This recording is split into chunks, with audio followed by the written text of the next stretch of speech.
And we're live.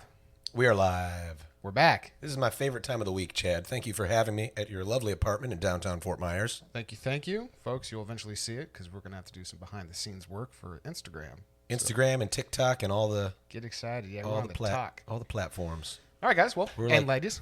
We're like kids. We're hip. We're going to be on TikTok. I'm so excited. I'm 32, so like TikTok feels like... I don't know. And I'm 33, so that's why Peter's handling the TikTok.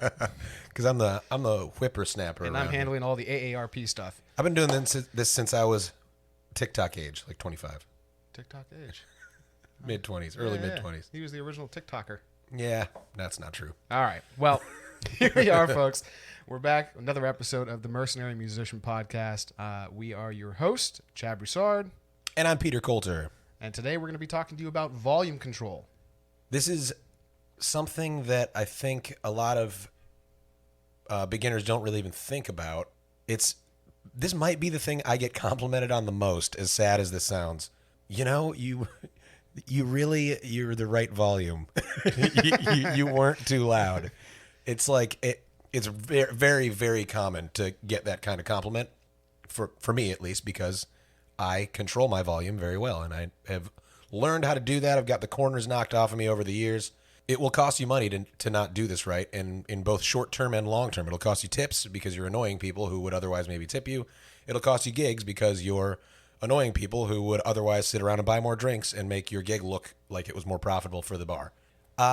This is actually another reason why I think solo work is a little easier and more profitable than duo work. This is a small example of it. The broad example of why solo work I think is better is because you can react more quickly and easily to the crowd. It's much easier to take requests. You can fake your way through stuff and fumble through things without it sounding like a total train wreck because it's just one person. If there are two people trying to play two different guitar parts, or, it sounds a lot more wrong. So that's the broad reason why solos are a little better than duos. This is one narrow reason, this volume control thing, is because it is annoying when the guy who's playing lead guitar in a duo is twice as loud as you are, can't really tell, and if you're the singer and it's clear to you that he needs to turn down and you're constantly like, man, can you come down a little, like you're trying to balance two levels of volume, and one of you is not paying close enough attention to other people's reaction. Like if, for instance, your lead guitarist is maybe a little bit deaf. I know some people like that. Sure. A lot of lead guitarists don't like to wear hearing protection at their band gigs, which are generally much louder, and they hurt their hearing, and then they go to these duo gigs or solo gigs, and then they crank it like they're at a rock show. Especially if they're on an electric guitar. And, there's old ladies in these bars, especially, again, if this is kind of partly a regional thing. I'm in Southwest Florida. There's a lot of older people. They don't want a shrieking electric guitar in their ear at brunch. You know what I mean? Okay, so the main point here is don't be too loud. There's one way to lean here. There's the safe way, right? Too loud is over the cliff. Too quiet is not over the cliff, but falling on your butt on the ground safely, right? You're still falling on your butt. You don't want to be too quiet, obviously, but it's much better to fall on your butt away from the cliff than to fall down the fucking cliff, right? So too quiet is the way you want to lean. This is, and I got in my notes here, it's like play so people can have a conversation. It's not the Peter Coulter show. You can even use that as a joke. It's like, hey, I know I'm here for you folks. I say this all the time. I say I am here for you folks like 100 times a gig, because people get the impression that you're not if you act a certain way, which a lot of musicians make this mistake. They act like it's the fucking Peter Coulter show or whoever show, and they think you should be there to listen to them. These musicians think that. And that's not what this is most of the time. You're playing dinner gigs, you're playing bar gigs, you're playing brunch gigs, you're playing at country clubs. Like in country club clubhouses, you are the background of background music. Slightly different feel at pool bar gigs at country clubs, but like you got to play your role there. You're getting paid specifically to do a job, and it's not to, you didn't sell tickets. You didn't, people aren't there to see you. Again, yeah, it's cover work. It's not original music. Exactly right. And I mean, you can do original stuff. I'm not saying you should never do original stuff. You can if you want. I have it requested sometimes. I have a couple that I like to do. I haven't released any of my solo original stuff yet, but keep your eye on that. We'll let you know here where it's coming out to, because I'm going to cross promote it a little bit if you're curious. Yes, don't play too loud. If you come away from this episode with one thing, the subheading of this, don't play too loud. Okay? And there are a couple ways to think about this that can kind of make this a little easier for you. So, know the room. That's a big one. It's a big one in a lot of other parts of the job as well. Knowing the room, being able to read the room and see how people are reacting to you, and know the type of people who are likely to be in this room. This becomes easier as time goes on at like a recurring gig. So, like for instance, there's a slightly different feel at a country club versus like a dive bar, right? And I know that because I've played both. I have very regular country club gigs, and I know, and I've been told to turn down there. Even me, after 7 years of doing this, knowing going in, I lean on the side of too quiet every time. I was still told to turn down at this country club. It still surprised me how quiet they wanted me to be. And I've been told to turn down. And I've kind of got my volume dialed in a little better at this country club because I've been playing there every other week for a year now. So that's knowing the room, right? So you are in a country club, you kind of start to get a feel for what the people want, how quiet they want you to be, what they expect from you, what works. And, on the other hand, in a dive bar, if you're way too quiet, not way too quiet, but if you're really quiet, maybe people can't even hear you. Maybe you're not going to get those tips because people like barely even know you're there. Maybe you're playing someone's favorite song and they're on the other side of the bar and they can't hear it. There's something to be said there for adjusting to the room, right? I'm not saying just mime a guitar player and be silent, but be considerate of the fact that you are entering a situation, you are changing the environment, right? So if somebody is, especially if people are already sitting there kind of eating, and you are setting up and you start playing, you're changing the environment they kind of agreed to sit in, right? That can piss people off, especially old ladies in country clubs, right? If they're sitting and you end up getting set up like right next to where their table is, and they were sitting in a totally almost silent smooth jazz, barely perceptible smooth jazz environment, and you turn the smooth jazz off and you start playing up-tempo classic country like right at their face, they're not going to be happy about that. And maybe they're being mean and maybe they're being cranky old ladies, but maybe not. I mean, that would annoy me, maybe, That's why you come back to boiling the frog, right? Boiling the frog. This is one of my favorite analogies here. This is systematic desensitization. This is not to go too dark here, but this is how they turned more or less normal young men into Nazis who run concentration camps.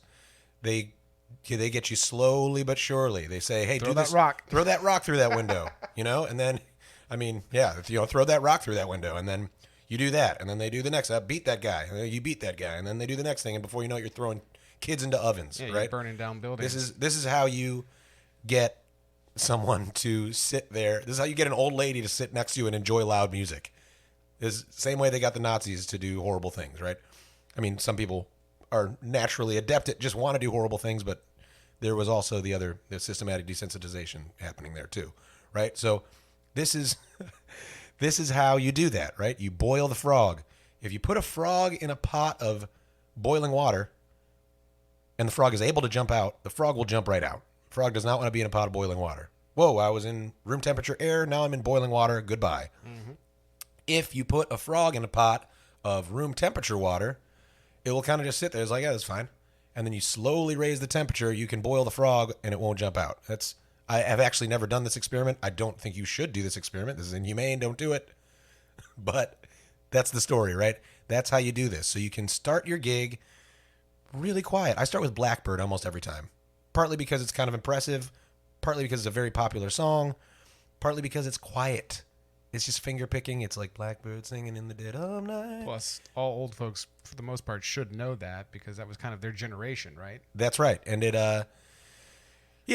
so that's kind of another thing about reading the room. It's I play to my crowd a lot. We're gonna do an episode about the perfect set list. We've talked about this a little bit, and I've had a couple of my proteges kind of asking about what to do about their set list. But yes, that's, you're reading the room. That's another good reason to do a song like Blackbird in a room full of 65-year-olds, right? I know that's a lot of 5-year-olds.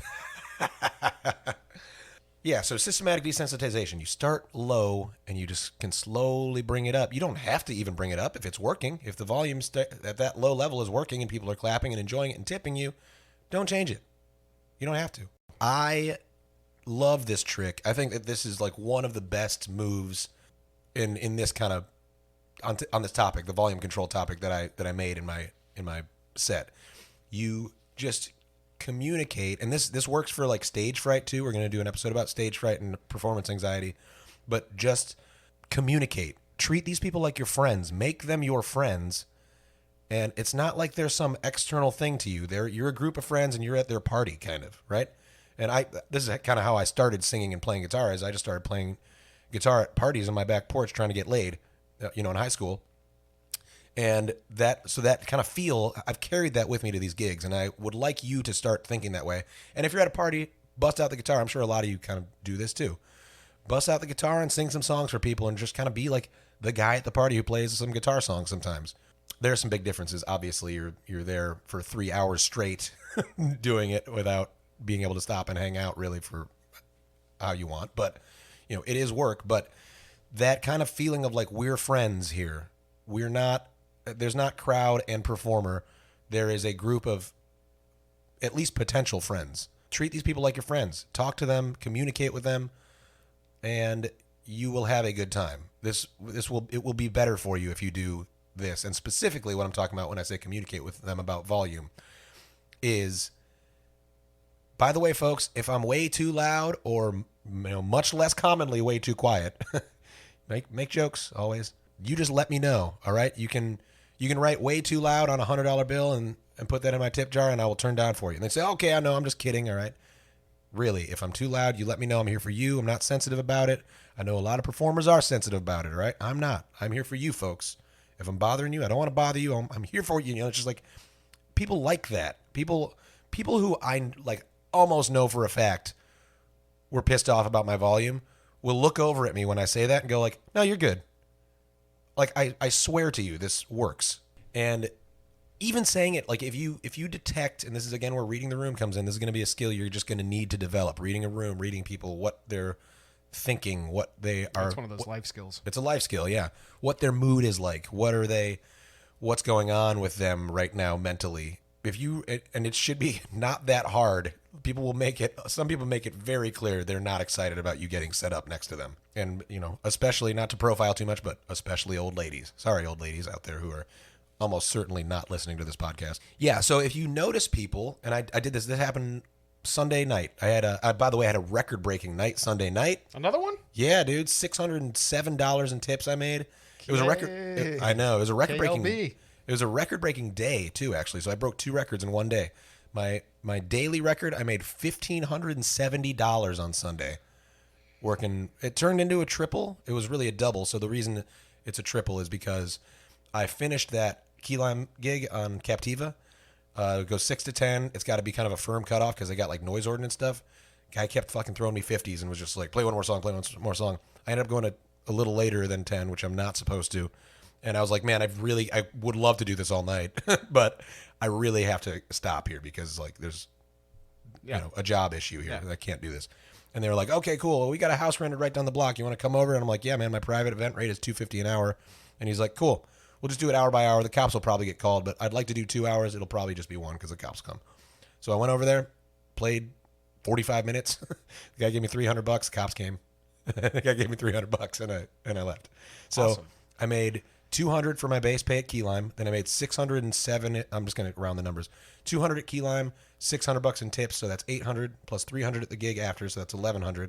And then my brunch gig earlier, I made $300 for the bass pay, and I made about $150, like $170 in tips. So $470 plus $1,100 is $1,570. Record-breaking day. So now you're looking just to work on Sundays? Yeah, right.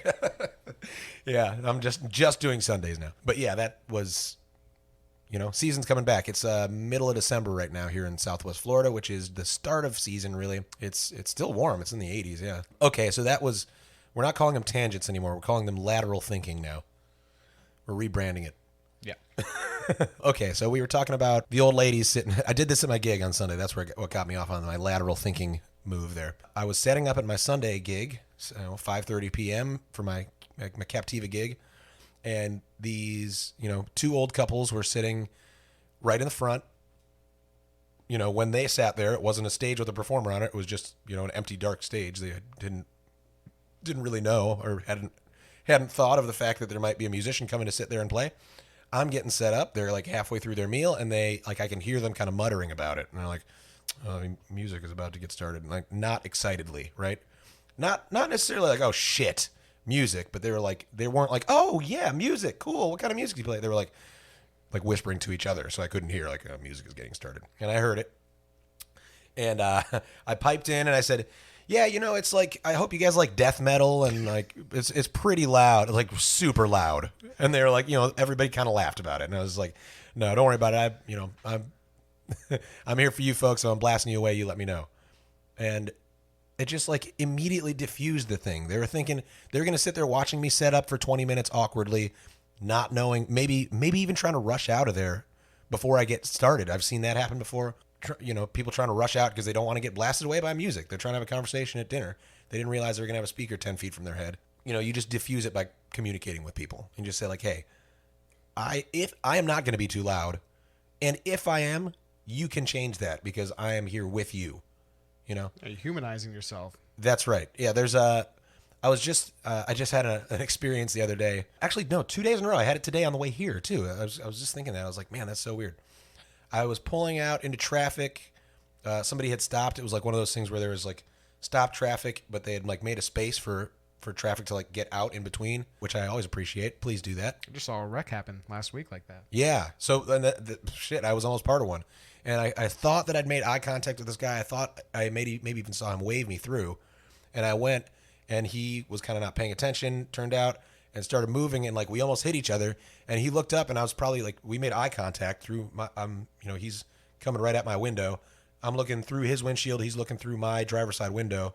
We look at each other, and I'm probably making this worried, like, am I about to get hit face? He stops. He kind of like smiles and laughs and just like mouths, "Oh, I'm sorry." And I was like, I was about to get pissed off at this guy, and he totally diffused it by being a human. And I was just like, oh man. And it didn't even just like change that moment for me. It like made my day. I like drove away from that thing like, man, that was, this guy gets it. that guy was really nice, and I can be a dick in traffic, so I'm trying to be better about that. And I actually had something like on the way here happen very similar, where somebody didn't put their turn signal on. And so I was waiting for them to go by, and then like at the last set, I was waiting there for like 20 seconds while maybe not 20 seconds, but I was waiting for longer than I would have had I known they were turning into my street. And they put the turn signal on the last second. They're like, "Oh my God, I'm so sorry you waited." Like they like made it clear they knew that I had been sitting here waiting for them to go straight past me. And they're like, "Oh, I'm stupid. I forgot my turn signal." And like kind of laughed and like waved and said sorry. And I was like, man, that just like changes the whole mood of the thing. And because when a car is doing something to you, it's a fucking inanimate object fucking your day up. You hate it. You can hate a car. It's so easy to hate a car, right? To hate a car that cuts you off or slams on its brakes or is not driving fast enough or whatever. But to hate the person inside of the car is a lot harder.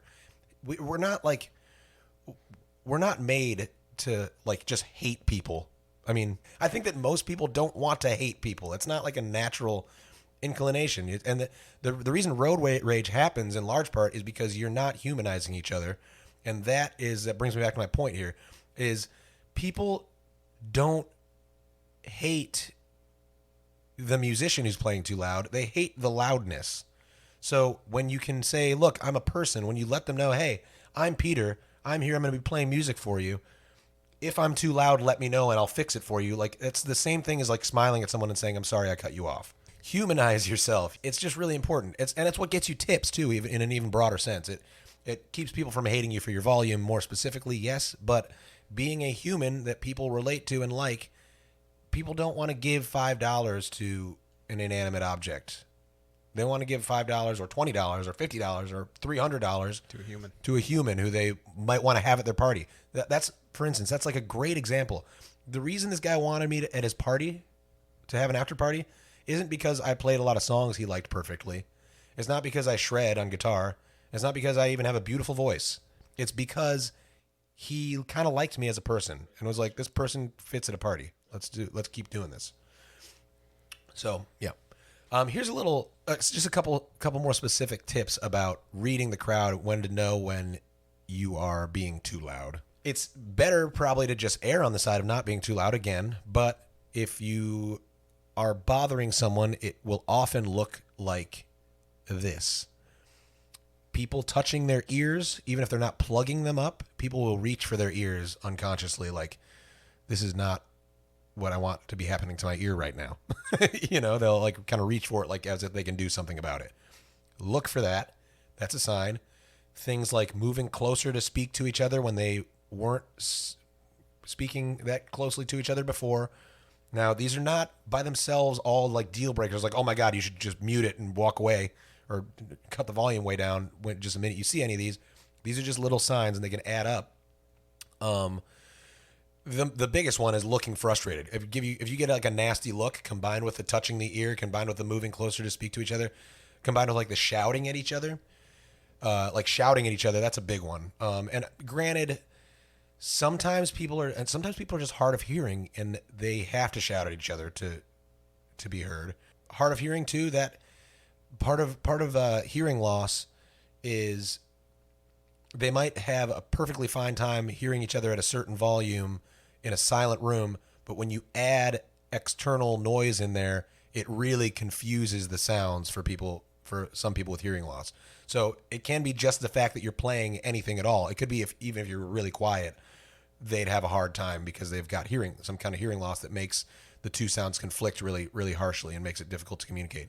That can be really frustrating. Here's another kind of angle here is empathize with these people who think it's too loud. Like, don't be like, oh, you're a dick, you're an old lady because you think it's too loud. What an asshole. Put yourself in that position and just don't imagine that it's music you like that's being played. Maybe they don't like it. Try to imagine it's music you don't like. Try to put themselves in as accurate a position as you can in your head of what they're going through. Maybe you're playing something they don't like. Maybe they are hard of hearing and they're having a really hard time communicating with someone they haven't seen in 10 years. And maybe that's very frustrating. Maybe they're being nicer about it than you would be in that position. You know what I mean? So try to empathize with people and just be friends, be a human. This is really central to this whole job this is an old job, right? This job goes back to like the campfires in the woods before anything. Like this performing job, it's like being entertaining in your tribe of 100 people in the fucking woods is what people did this as long as people have basically been people. This is what you're doing here. You're being part of like a tribe almost. Like try to make friends, try to bring people together, try to have fun. The fun captain. You're the fun captain. You're just like you facilitate the fun. You're facilitating the fun. Exactly, Chad. Right. So it's just good to think of yourself as like a part of this group. Be friends with these people, empathize with these people, be nice to them, think about what they want and try to help them out. Yes. Okay. So one thing while we're still on these little bad signs, right? So we got, you need to read the crowd by, people touching their ears is a pretty subtle sign. Moving closer to speak to each other or shouting to speak to each other. Looking frustrated. Noticing the music but not clapping is not always a sign that you're too loud. That can just be a sign. Sometimes there's just cultural differences. Sometimes people are just like, we don't clap.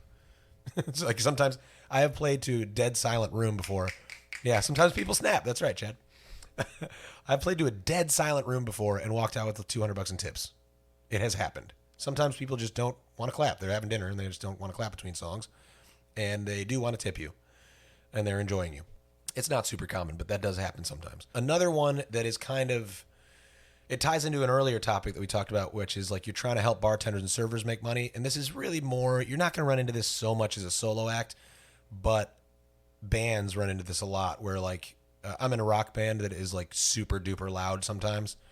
We're really not designed to do bars. It's electrifying. The band's called The Electric Mud. We got some EPs and stuff out on Spotify, EPs and a couple full albums. But it's not really designed for bar work. It's supposed to be an original band that does tight sets in clubs that people specifically went to see like metal and heavy rock at. So we're loud. We don't really pull very many punches. We try our best to fit into bars to make money so that we can fund our touring, but it's like kind of using a race car for a taxi cab. It's just really not designed for the job. That being said, my point here is when you notice bartenders and servers having a hard time doing their job because of your volume, you are way too loud. You are way too loud. Your job here is to help the bartenders and servers on some level, right? So when you're interfering with their shit, you're doing something wrong. So stop that. Notice that. When you see a bartender or bartender have to like scooch up over the bar to shout into someone's ear, like it's not going to really happen with solo acoustic stuff, but I've seen this happen with my band before, where I look over and I see the bartender like push themselves up over the bar to shout in a bar patron's ear, and then get shouted back at that they need a beer or whatever. And I was just like, guys, I need you to please turn down. You know, and Yeah. it's usually, you know, when there are four guys too. This is another thing kind of about duos. When there's one person who's too loud, your natural instinct is to turn your volume up so you match, so that the sound is right? But then it just gets way too loud. It's kind of like cutting your sideburns, right? You're trying to get them even, and you end up with no sideburns. Yeah. Okay, I think I had one more point, didn't I? Yes. This is kind of like a little fine point here, and this is like advanced volume control, right? So, and it's just something to think about, kind of a topic to consider, an idea to consider. This is like how thoughtful I want you to start being. Excuse me. This is how thoughtful I want you to start being in your gigs, right? When you see a server come up, like say if you're playing in a restaurant, there are some tables that are close to you, there are some tables that are further away, right? So some server, usually maybe one or two servers, have the section of tables right in front of you, right? Which is going to be the loudest, which is going to be where people are going to have the hardest time hearing. The table right in front of you might, you know, it can be kind of hit or miss. Sometimes the table right in front of you is really cool and into it, and they are there on purpose. Sometimes the table right in front of you is there because it's the last available table. Nobody wanted to sit 6 feet from the speaker, and they got stuck with it. So that's kind of something to pay attention to. Also, those close tables to you can be different levels of engagement. But when a server comes up to that front table and they're taking an order, what I will do, and what I strongly urge you to consider doing, is I will modulate my volume specifically for those moments when the waiter comes up, right? When the waiter's coming up and he's trying to get an order and, you know, what would you like to drink? I see that. I'm using my eyes, look around the room.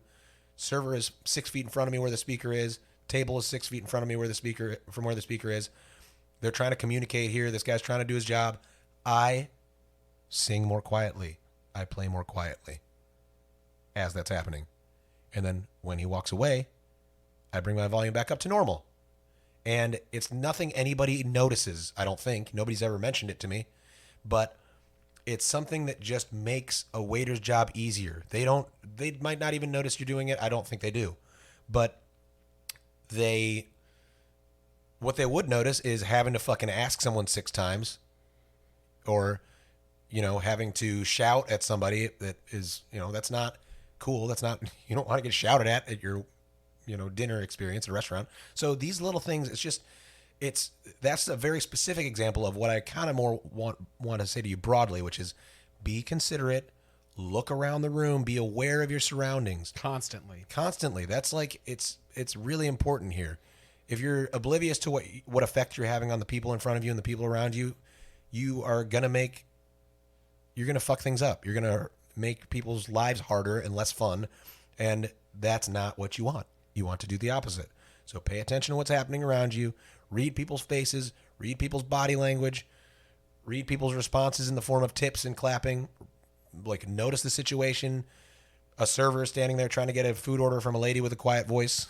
Yeah. You know, and just be accommodating. And if you're unsure where you stand at your first set break, walk over to the bar and ask the bartender, am I too loud? Am I too soft? Is there anything I can do to adjust? Excellent point. That's all you have to do. That is a really great point. You know, and especially at a new venue, I mentioned briefly that getting to know a room over the course of however long can make it easier for you. Like when I go sit down at my country club gigs, I don't have to think about it. I know what volume I'm at. But in the beginning, I'm sure you did. In the beginning, I had to I had to change. Yeah. I had to like pay attention, and I tried to boil the frog, but I leaned on. Very rare for me to lean on the loud side, but at that particular gig, it was hard not to. Yeah, and then I asked the manager, and I asked the bartender. Yeah, exactly. I can't believe I didn't mention that. Thank you, Chad. That's very, very sharp, very intuitive of you to pick that up. And well, I've had it happen. Yeah, Where performers will come up and say, "Hey, how we doing? Yep. Is this too loud? Is this too soft?" And it's smart, and that's all it takes. It's another example of showing the manager you care and are paying attention to their business. Yeah. All right, I think we're. Yeah, today was short and sweet. Yeah. And we got right to it. It's important stuff. I can't stress enough how big of a little thing this is. It seems like a little thing, but it really matters. But we know the little things add to big problems if they're not addressed. They do. That's right. So that's what we do here at Mercenary Musician. All right, folks. Hope you enjoyed this episode. We'll be back next Thursday with a new one for you. Thanks, guys. Appreciate you. Cheers.